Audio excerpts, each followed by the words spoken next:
நீங்க பைலட் ஆகணும்னு நினைச்சீங்கன்னா 3 விஷயம் முக்கியமா தேவைங்க. அது என்னென்னன்னா, முதல்ல +2ல நீங்க பிசிக்ஸ், கெமிஸ்ட்ரி, மேத்ஸ் குரூப் எடுத்திருக்கணும். 2வதா மெடிக்கலா ஃபிட்டா இருக்கணும். 3வதா உங்ககிட்ட இன்னைய தேதியில ரூ. 70,00,000 பணம் இருக்கணும். அப்படி இருந்தா மட்டும் இந்த ஏவியேஷனுக்குள்ளார வாங்க. அப்படி இல்லன்னா தயவு செஞ்சு வராதீங்க. இந்த ரூ. 70,00,000 எப்படி உங்களுக்கு தேவைப்படும்னா, நீங்க கமர்ஷியல் பைலட் ட்ரெய்னிங் எடுக்கிறதுக்கு மட்டும் ரூ. 50,00,000 ஆகும். அது போக ஒரு ஏர்லைன்ஸ்ல வேலைக்கு அப்ளை பண்றீங்கன்னா, அந்த ஏர்லைன்ஸ் அவங்க கிட்ட உள்ள ஏரோப்ளேன்ல ரேட்டிங் எடுக்கிறதுக்காக ரூ. 20,00,000 உங்ககிட்ட கேட்பாங்க. சோ டோட்டலா உங்களுக்கு ரூ. 70,00,000 தேவைப்படும்.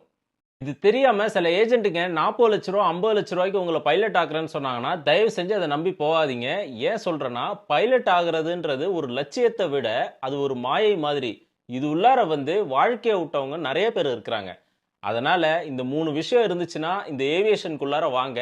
அப்படி இல்லன்னா, இந்த உலகத்துல பொழைக்கிறதுக்கு 1000 வழி இருக்குங்க. அதுல ஏதாவது ஒரு வழிய தேர்ந்தெடுத்துட்டு சந்தோஷமா வாழுங்க. இந்த வீடியோ புடிச்சிருந்தா மறக்காம லைக் பண்ணிடுங்க.